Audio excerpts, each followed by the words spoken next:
coming to you from UT Austin as a part of a chamber music class that we have. And yeah, we're gonna start, we would like to start introducing ourselves. So we're gonna start with Molly. Hi, my name is Molly Demetrio. I'm originally from Clarkston, Michigan, which is in the Metro Detroit area of Michigan. I started playing the flute in 6th grade in the public school. I don't come from a musical family or a musical background, so I never anticipated this kind of education or career for myself. But through things like marching band and youth orchestra, summer camps, I got more involved and passionate about music, and I ultimately decided to get my undergraduate degree, my Bachelor of Music and Flute Performance from Central Michigan University, which is a pretty small school in the middle of Michigan. And that led me here to Texas, where I now am in my 2nd year of my master's degree, studying with Ebony Thomas at UT, and I'm happy to be here today.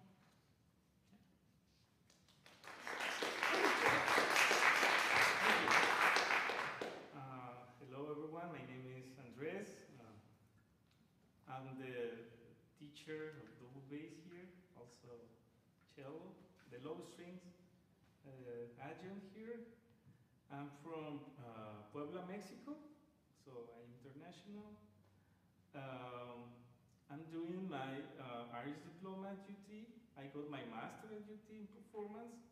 And as well as Molly, I came from a family who they are not musicians, so I am the 1st generation musician in my family, which I think is great.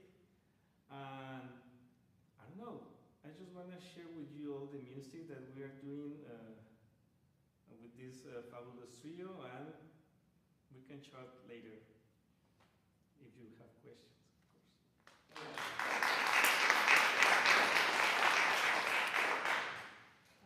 Hi, I'm Reese, and I'm from Taiwan.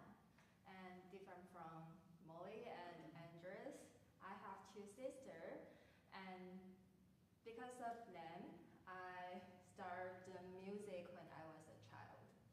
And my sisters, they both play oboes. So my mom decided to let me learn string, because maybe she thought it might be cheaper than oboe, but she was so wrong. Yeah. Yeah. So when I went to my sister's orchestra performance, I thought that is so cool, and music is so amazing. And my sister also met a lot of friends in the orchestra, so that made me set my goal to become an orchestra player. And after completing my bachelor degree and master degree in Taiwan, I worked for almost 7 years as a freelancer. I taught student, and played in orchestra too. However, I would like to sharpen my technique and to learn more about, learn more repertoire. So I come here to study one more master degree in UT Austin with my professor, Professor Lages. And indeed, I gained a lot of useful information and knowledge and spatial experience. So I hope you can get a lot of your own spatial experience from music and in Texas. Thank you.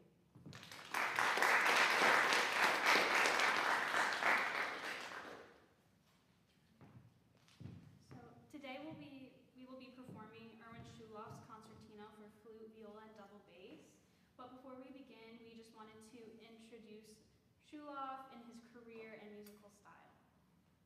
So, how many of you have been heard about who is Erwin Schulhoff? Somebody here? Nobody? Great. That's great. Yeah, I didn't have any idea at the beginning of the semester who was this composer, but it's pretty fascinating. I think his music is really it's new generation music. So Erwin Schulhoff was born in Prague in 1894 into a German family of Jewish ancestry. His parents were merchants, and his great uncle Julius was a composer and pianist. So Erwin's mother encouraged him to, follow the steps of his cousin and becoming a musician, and that's what happened.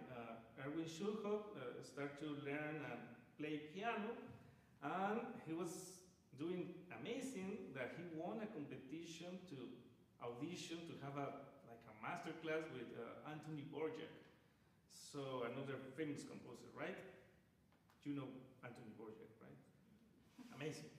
So the Borjak encouraged him to pursue as well a career in music, and in 1904, at only 10 years old, he began to study at the Prague Conservatory. Later, he studied in Vienna, Leipzig, Cologne. To his career, he toured around Europe performing his own works. His music was always praised by critics, described as entertaining music, spontaneous music, and always stimulating to the ear. And that's a little bit about the background of who is Erwin Schulhoff. So later in his life, he actually served in World War I, and he was unfortunately wounded and taken as prisoner of war, and he was a prisoner of war in Italy when the war ended. After that, he returned to Prague, and a few years later joined the faculty of the Prague Conservatory where he studied. And his time in the war had really affected him. This influenced his music greatly. A lot of themes in his music relate to that. But because of this, he started developing some ideas that were considered more radical for the time period, like being anti-establishment, anti-war, and a lot of this he speaks about in his musical language, which Reese will talk about in a moment.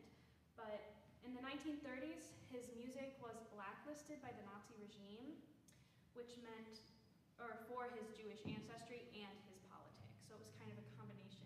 And this meant that his music could no longer be performed, and he could no longer perform as a pianist like he was doing. So because of this, he had to find another job, and he became a radio pianist, and he actually had to perform under a pseudonym. And this job, although it was a job, it didn't pay very well, and he couldn't afford the basic necessities like housing and food. So by 1941, he petitioned to emigrate to the Soviet Union, and they actually accepted his request, but before he could leave Czechoslovakia, he was arrested and imprisoned by the Nazi regime.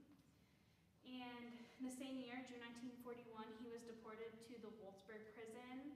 And a little over a year later from that, in August of 1942, he died in that same prison of tuberculosis, which marked a really sad and just very short career, because from what he did produce in his early career, he was very talented, very loved, his music was praised, so very short, sad career.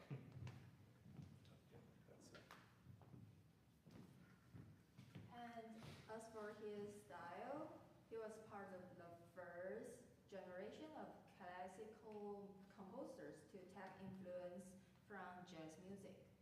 He also took a particular interest in art, specifically in the Dada movement, which was a movement that emerged in reaction to the war and was anti-war and anti-establishment.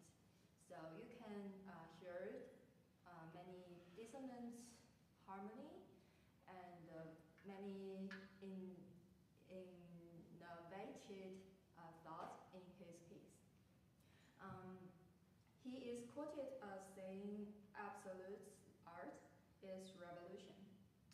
And other influences of his are expressionism, neoclassicism, and Czech Russian music.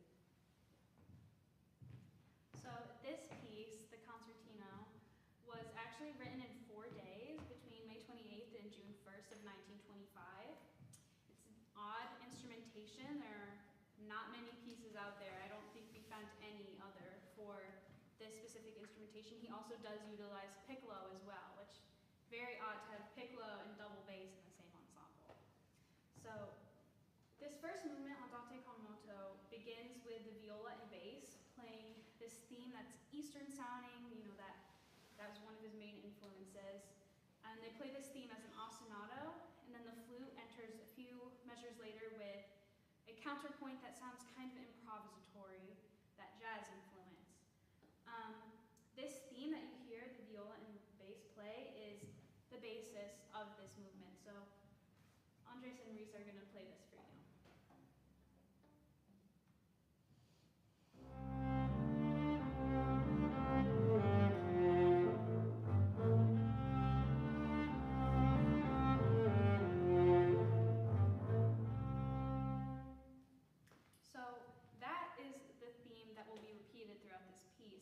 Schulhoff uses the Baroque technique of the Recital, where he alternates this theme with other contrasting episodes of music.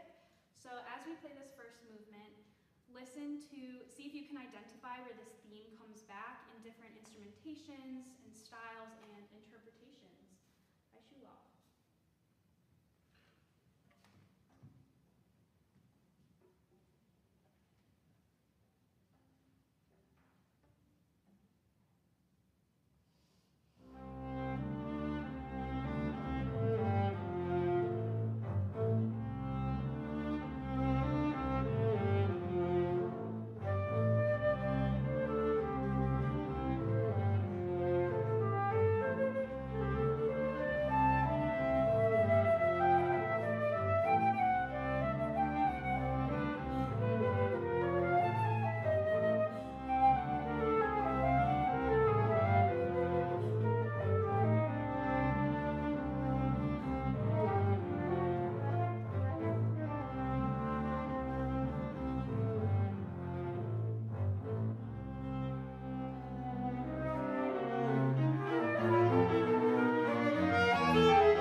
very energetic and known for its complex rhythm that alternates between 2 and 3 beats.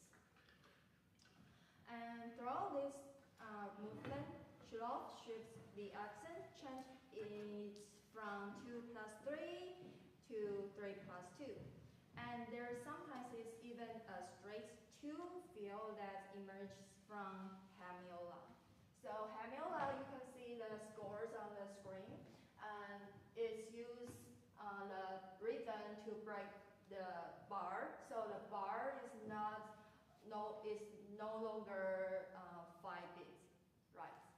So, and for the alternating the rhythm, you can see the down the second score. Yeah, I will play a line so you can hear the rhythms. Sometimes it's 3+2, sometimes it's 2+3. You get the score. The red one is 3+2, right? And the blue bars is 2+3.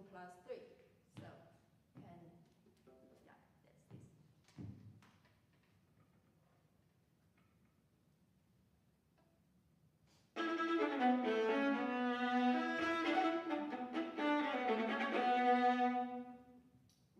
Yeah, so let's listen to this. Yeah, let's see if you can notice the difference between 2+3 or 3+2 during the piece. Yeah, at least my students, I'm gonna ask at the end.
third movement is based also in a folk song from the Carpathian Mountains, which now is the western of Ukraine. Stylistically is the same as the first movement. It's one theme, 8 bars theme, that we're gonna play everyone. The theme is through, what is this? Throughout, yeah. The three of us. But every time, Schulhoff presents the theme in a different way. Not even just because it's a different instrument. It's different counterpoint, different texture, also different harmony. So Molly is the first person who has that theme. So she's gonna introduce a little bit of the theme, and then in the performance, we're gonna encourage you to try to listen the theme, how it's presented in different ways. So please, Molly, thank you.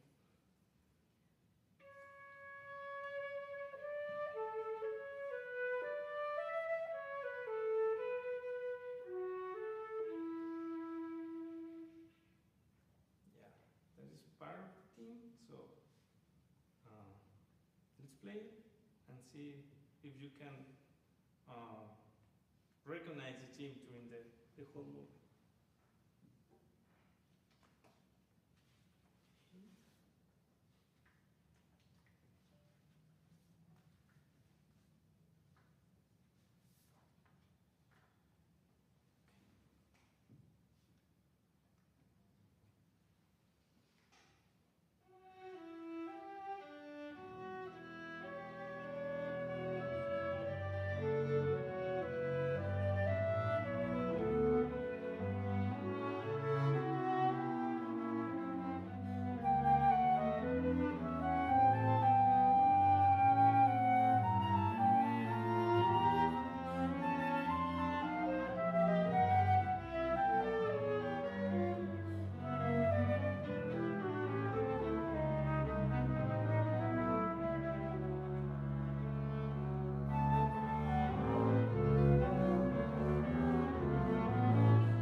lively folk dance. And Schulhoff employs his take on rondo form, and it's structured as ABA, CABA. It starts with this 4-measure ostinato rhythmic pattern, and that functions as the theme for this movement. And you'll hear it first in the piccolo part. And in the C section of this movement, you'll hear this flute come in.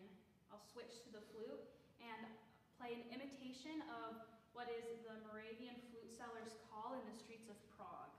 So think of this being more rustic and woody sounding in nature, and not played on the flute as we know it today, but a wooden flute, pre the modern flute. And because he hears this in the streets of Prague, where he lived most of his life, think of Schulhoff in this period.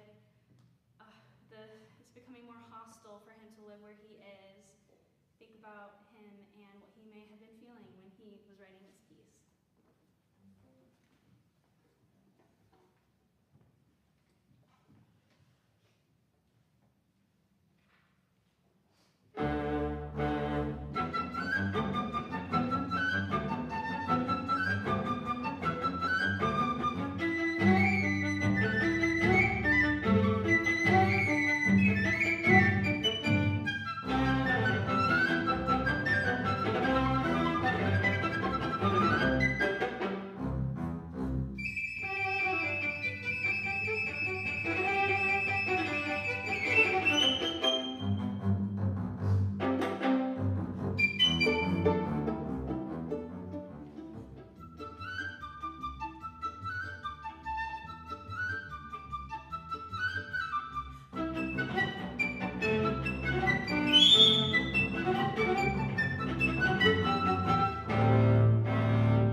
Thank you for coming.